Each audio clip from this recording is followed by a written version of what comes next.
이런 교회에서 듣는 말들 가운데 때로는 친근하기도 하지만 또 낯선 말들 가운데 있죠. 아버지라는 단어입니다. 하나님 아버지, 그런 말들을 우리가 많이 씁니다. 어떤 사람은 아버지라는 단어를 쓰기를 좋아합니다. 그러나 또 어떤 경우에는 좀 어색하고 또 조심스러워하고 그런 사람도 있죠. 어떤 불신자가 자기 자식이 교회를 자꾸 다니는데 못마땅한 거예요. 뭐 그렇다고 화낼 수도 없고, 오늘날 그 자녀가 용돈 달라고 하니까, 야, 예배당에 네 아버지 있다며? 그 하늘 아버지가 뭔가 그 양반은 달라해? 왜 나한테 돈 달래? 뭐 이런 이야기를 했습니다. 내가 돈 주고 먹여 키웠는데 엉뚱한 데서 아버지라고, 이런 불효막심한 놈, 뭐 이렇게 이제 이야기하는 사람이 있습니다.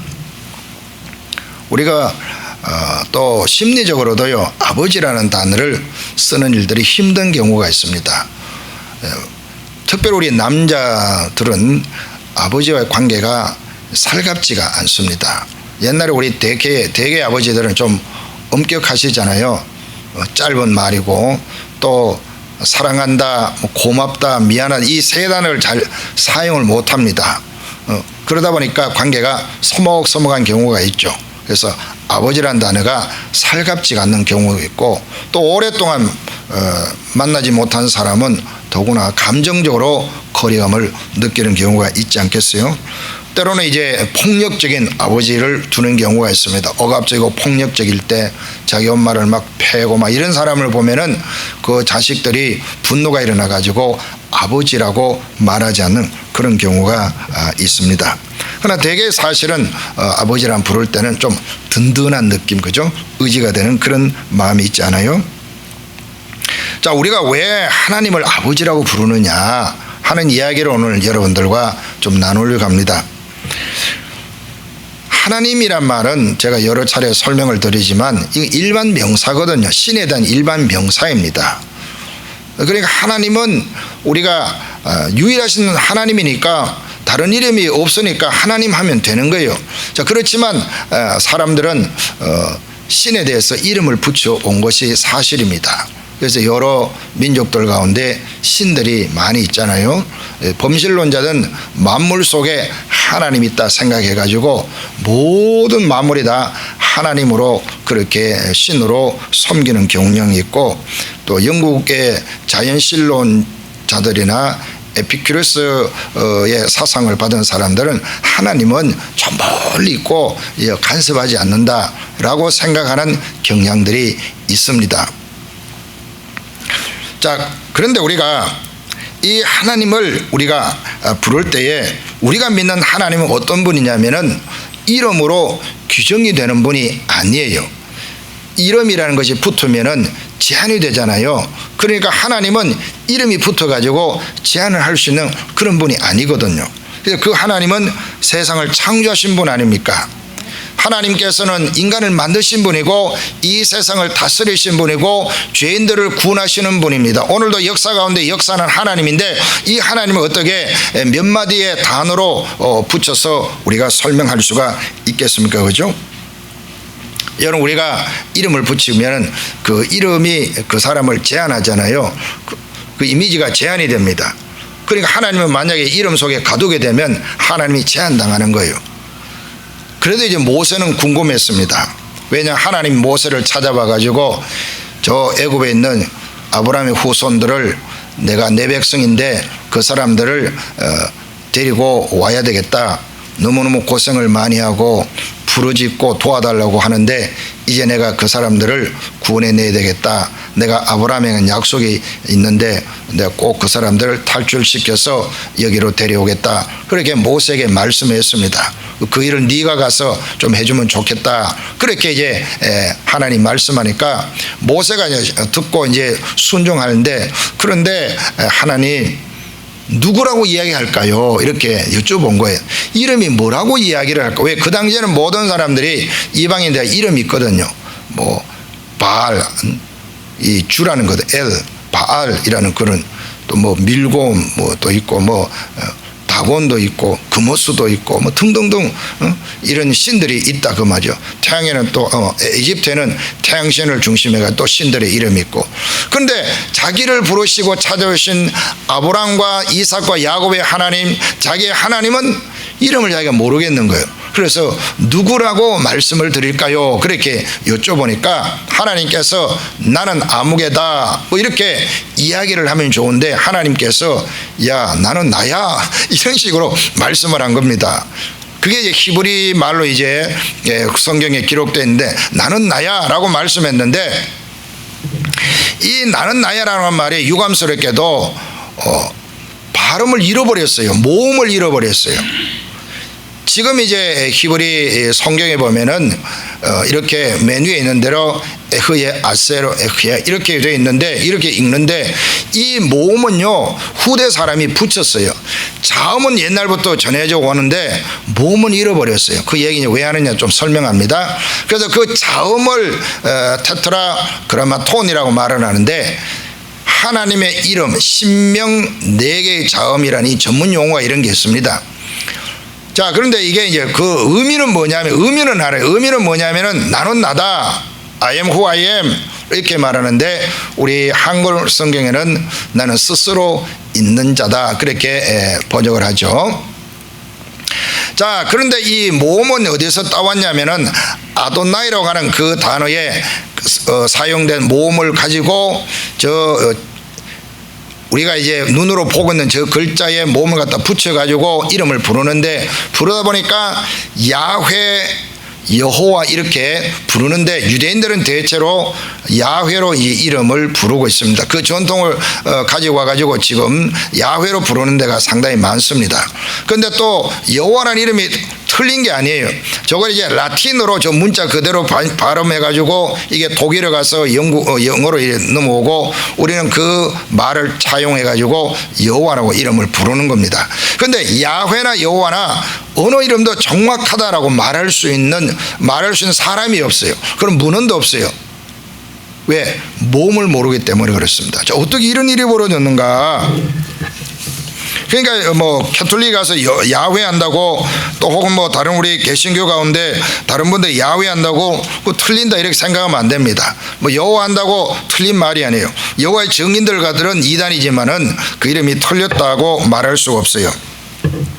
자, 모세가 이제 처음 들을 때는 하나님께서 자기를 누구라고 설명을 했잖아요. 그 이름이 이제 쭉 성경에 나옵니다. 수백 번 나오는데, 나중에 이제 이스라엘 사람들이 10계명을 받았어요. 10계명을 받을 때에 하나님 이름을 망령되이 일컫지 말라고 이야기하니까 사람들이 그 성경을 읽다가 그 단어가 나오면은 나는 스스로 있는 자라는 그 단어가 나오면은 이 되는 거예요. 수북 읽어 나가다가 옛날에는 구전으로 이게 읽고 암송했잖아요. 우리나라 옛날 조상들도 천자문을 그제 낭독에 외웠잖아요.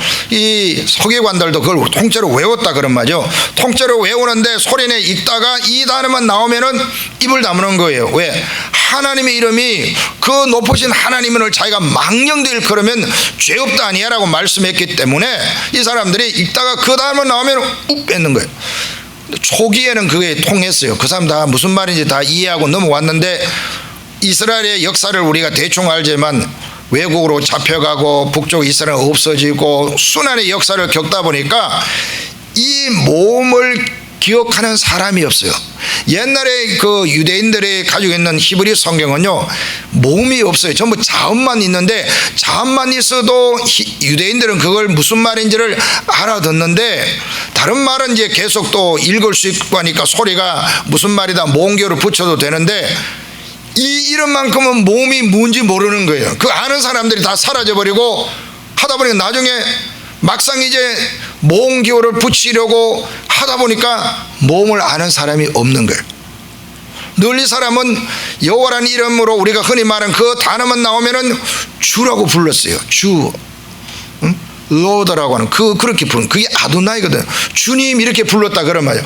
그러다가 막상 그 자음이 있는데 모음기호를 어떻게 붙여야 될까? 학자들이 아무리 유대인 학자 연구해봐도 신통치 않는 겁니다. 그래서 이 사람들이 아마도 이 이름일 것이 돼가지고 아도나의 모음을 갖다 붙여놓고 이제 부르는 거예요. 나는 스스로 있는 자란 단어를 만들려면 이런 몸이 들어갈 것이다, 그렇게 붙였다는 겁니다. 그러니까 지금 뭐 야훼로 이름하든지 여호와로 이름하든지 어느 이름도 확실하게 정확한 것은 없다, 여러분 그걸 기억하시기 바랍니다. 왜냐하면 하나님의 본 이름을 완전하게 담을 수 있는 인간의 언어가 없는 거예요. 또 하나님의 그 존재를 완전히 담아낼 수 있는 단어가 없다, 그 말이죠. 그리고 하나님은 그 단어에 갇히는 분도 아니거든요. 그러니까 그 하나님이 그렇게 크고 위대하신 분을 우리가 단어로 담아내려고 애쓰는 것은 별다른 의미가 없는 거죠. 그리고 심지어 우리는 죄인이니까 죄인이 하나님의 이름을 부른다는 것은 조심스러운 것 아니겠어요? 이렇게 두려워하는 마음을 가졌는데 하나님이라는 분에 대해서 그렇게 말하기가, 이름 부르기가 참 송구스러운 겁니다. 그래서 유대인들이 안 불렀던 거예요.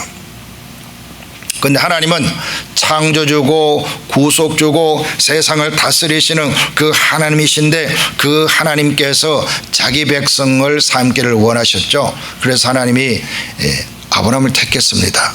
그리고 아브라함의 후손들을 자기 백성으로 삼으시려고 저 이집트 나일강 삼각주 그 하류 지역에 그곳에 이 이스라엘 백성들을 모아가지고 번성하게 만들었잖아요. 수백만의 민족으로 만드시고 이들을 이제 불러내셨어요. 불러내가지고 모세가 양을 치던 그 들판으로 불러내가지고 그곳에서 하나님이 이스라엘 백성들에게 나는 너희의 하나님이 되고 너희는 내 백성이 되기를 원한다, 이런 말씀을 해주시는데, 그 말씀을 해주시기 전에 하나님이 모세를 통해 가지고 애굽의 파라오라는 왕에게, 왕의 이름이 아니에요, 그냥 왕을 파라오라 하는 겁니다. 그 바로라고 우리 성경에 나와 있는데, 그 사람에 가가지고 모세가 이야기할 때 무슨 말을 합니까? 하나님이 이스라엘 백성들을 어떻게 대하시는 걸 한번 보십시다. 너는 바로에게 이르기를 여호와의 말씀에 이스라엘은 내 아들 내 장자라. 내가 내게 이르기를 내 아들을 보내주어 나를 섬기게 하라, 이 말을 하라고 말씀하시잖아요. 자, 그러니까 이스라엘은 하나님의 백성들에게 하나님께 어떤 존재입니까? 하나님의 아들이요 장자라, 처음 태어난 장자라, 그렇게 말하고 있는 겁니다. 여기서 장자라는 것은 관계 언어죠. 특별히 상속받는 헤어, 상속을 받을 수 있는 사람이라 그런 뜻을 가지고 있는 겁니다. 신명기 21장 16절에 보면은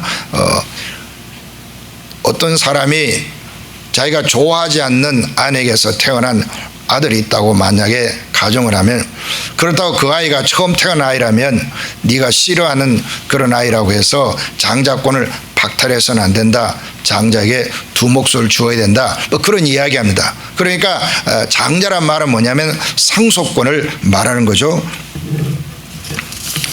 이스라엘은 이 세상에서 하나님의 기업을 물려받는 장자권, 상속권을 가진 사람이라는 것이죠.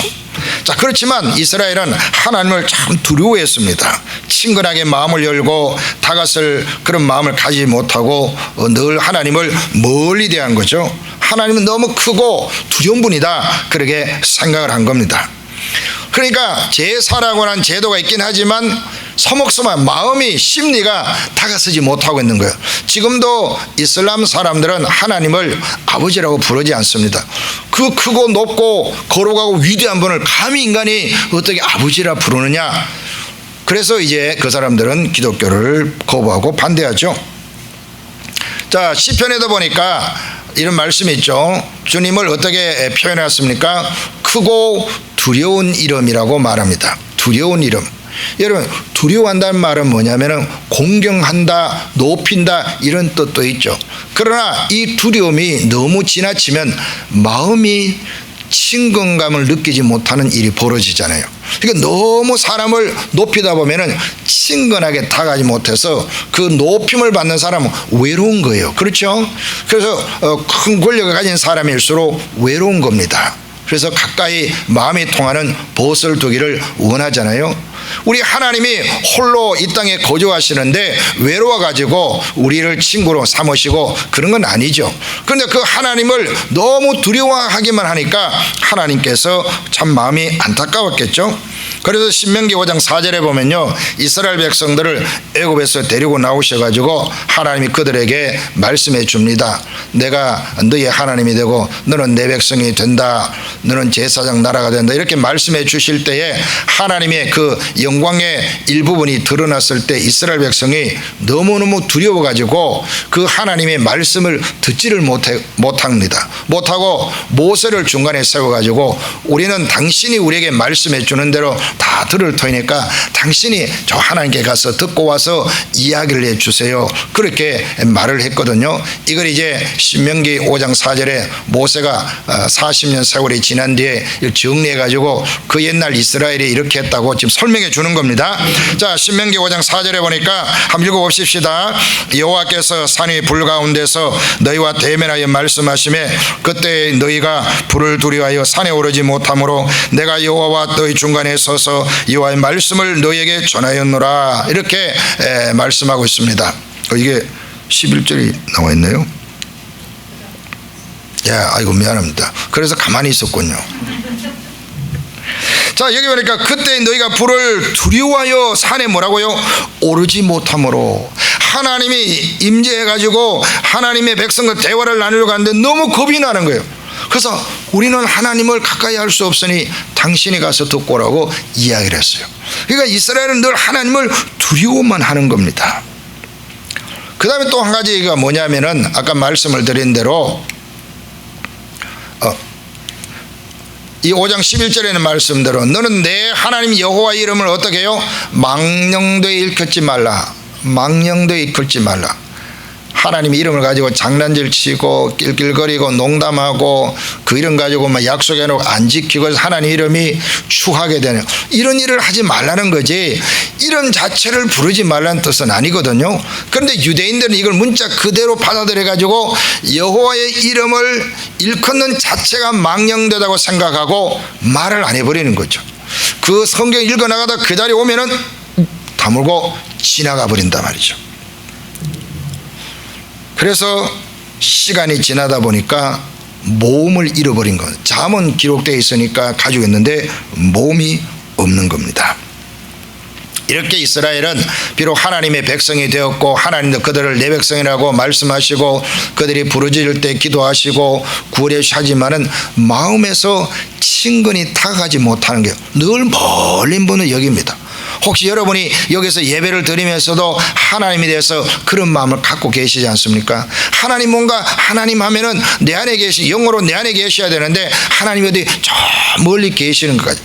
그래서 고래 소리를 질러야만 들을 수 있는 것 같은 심리적으로 그런 느낌을 갖고 있지 않습니까? 하나님이 뭐 내 말을 들으시겠어? 이런 마음을 갖고 있지 않습니까? 그런데 오늘 성경을 보면 그런 마음이 잘못된 마음이라는 것을 알 수가 있어요. 자, 하나님은 하나님의 아들을 세상에 보내십니다.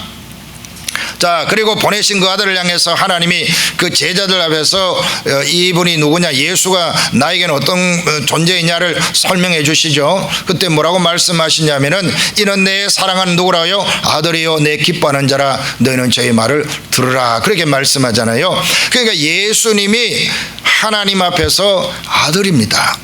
하나님은 그 아들을 세상에 보내셨다고 말씀하고 있는 거죠.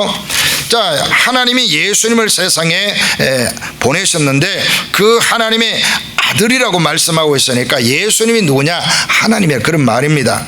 예수님께서 이제 자기가 누구인지를 아는 때가 되었을 때 그때 하나님을 어떻게 인식하는가를 성경이 말해줍니다. 누가복음 2장 49절에 보니까 예수님이 내가 내 아버지 집에 있어야 될 줄을 알지 못하셨나이까 그렇게 말씀하죠. 내 아버지 성전이 내 아버지 집이라고 그렇게 말을 하는 겁니다.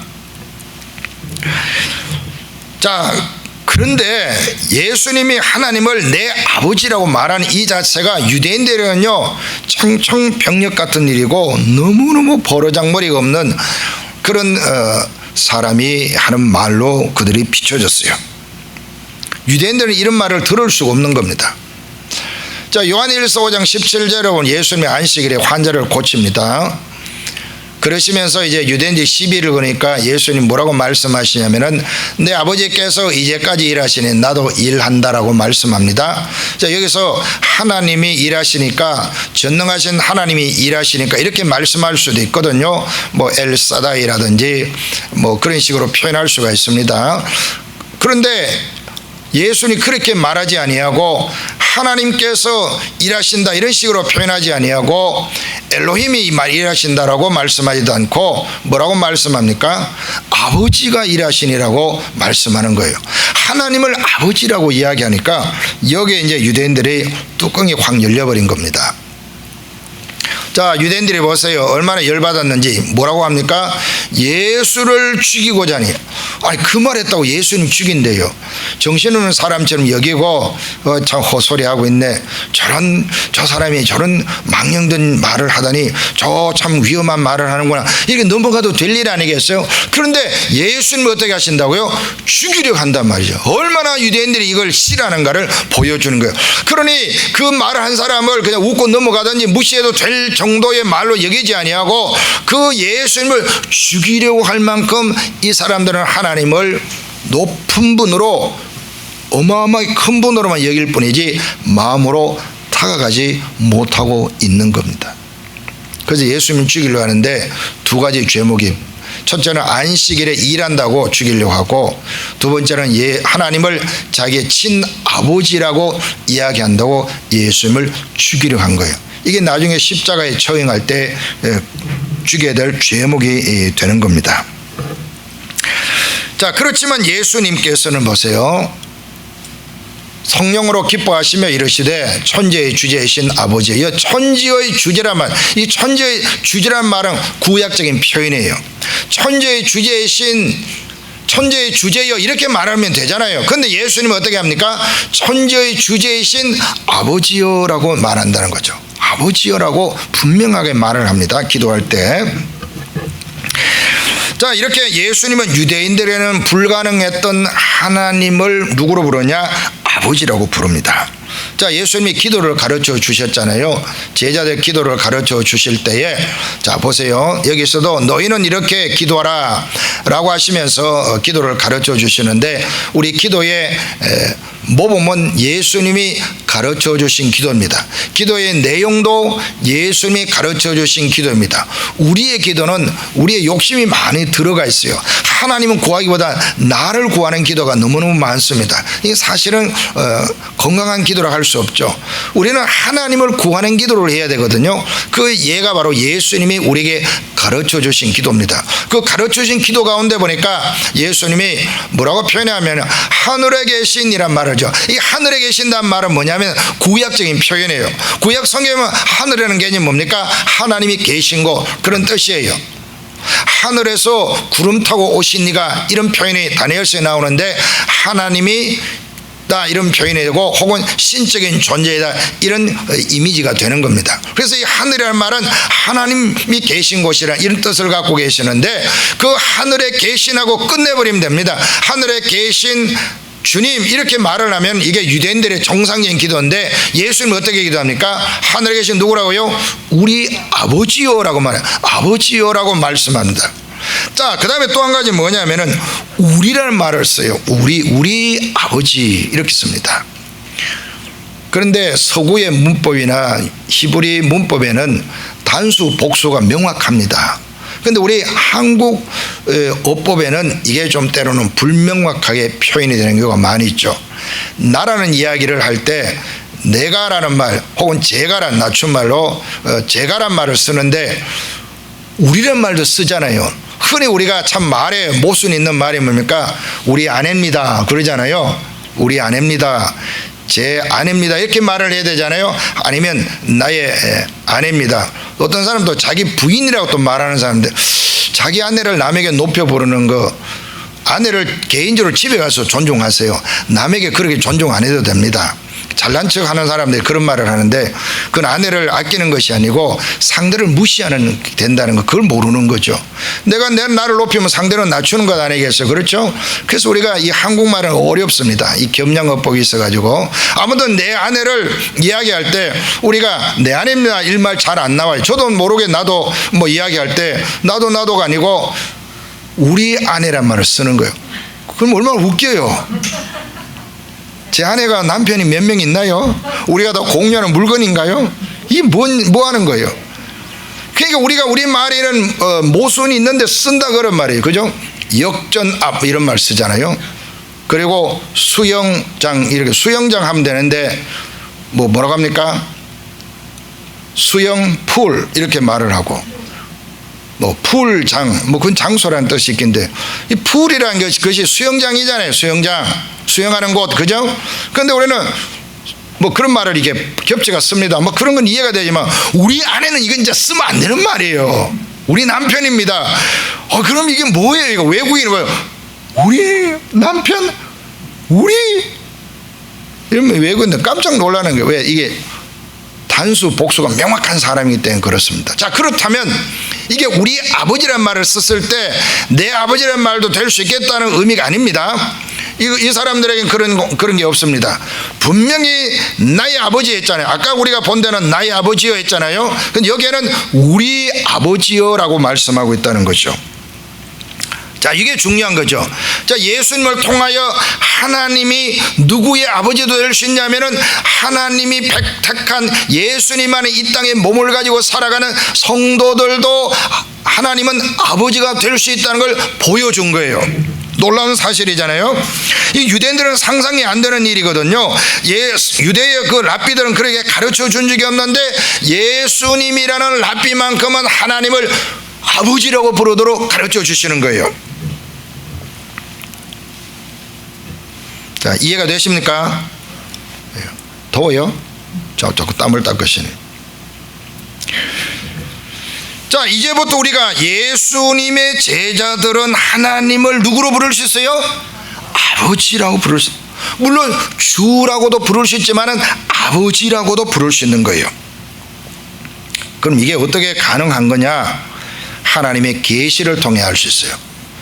누가복음 10장 22절에 보니까 내 아버지께서 모든 것을 내게 주셨으니 아버지 외에는 아들이 누구인지 아는 자가 없고, 자, 예수님을 하나님이 제자들에게 이는 내 사랑하는 아들이요 내 기뻐하는 자라라고 말을 했잖아요.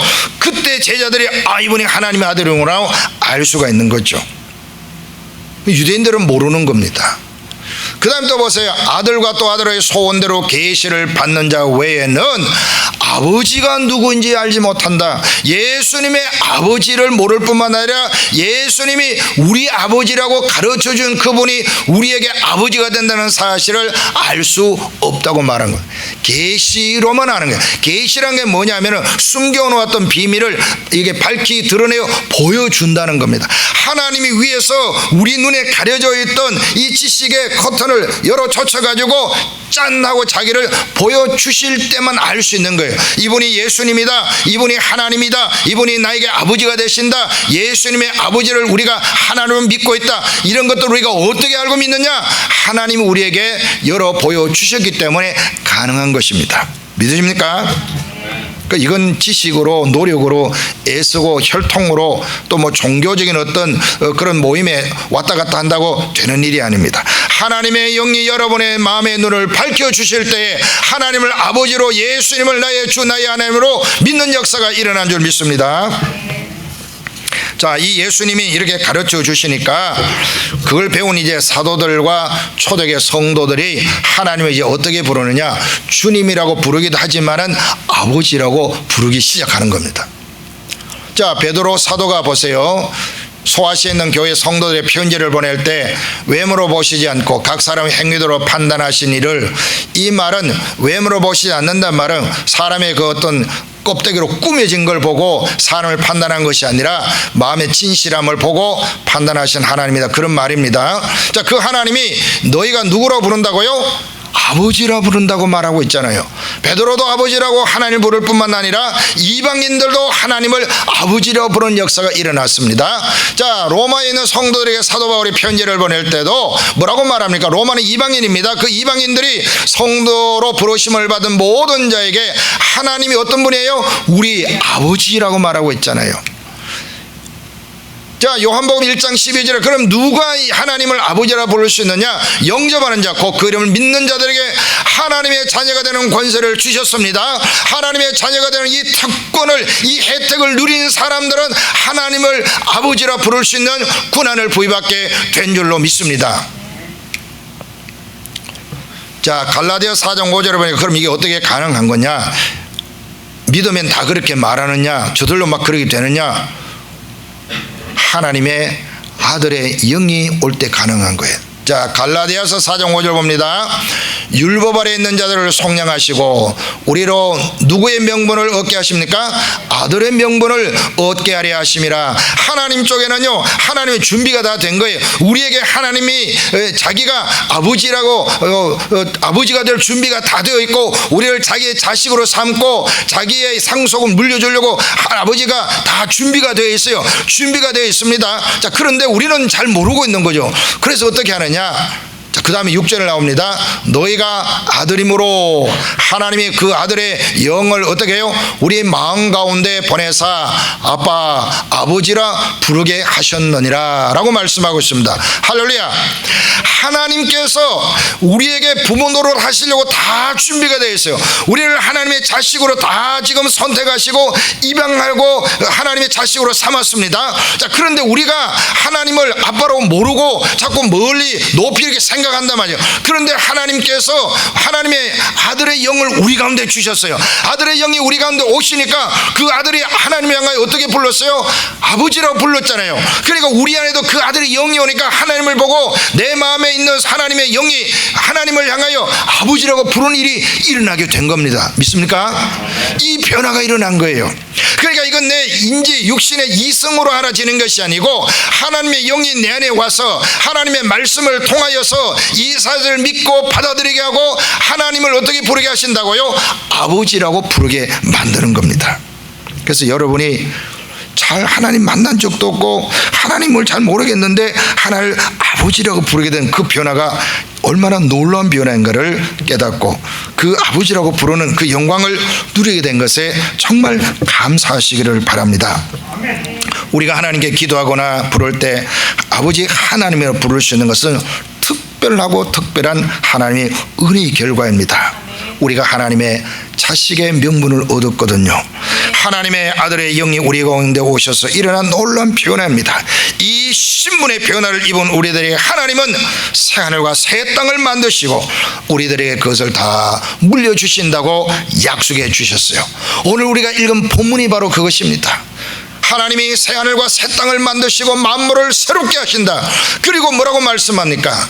7절에 보니까 그러므로 내가 이후로는 종이 아니요 이제는 죄의 종이 아니요 사망의 종이 아니요 마귀의 종이 아닙니다. 세상 육체의 종이 아니라 이제는 우리 하나님의 성령으로 말미암아 하나님의 아들이 되셨습니다. 하나님의 딸들이 되셨습니다. 그들에게 하나님께서 자녀로 상속권을 주셨으니까 놀라운 약속하잖아요. 하나님으로 말미암아 유업을 받을 자니라. 할렐루야.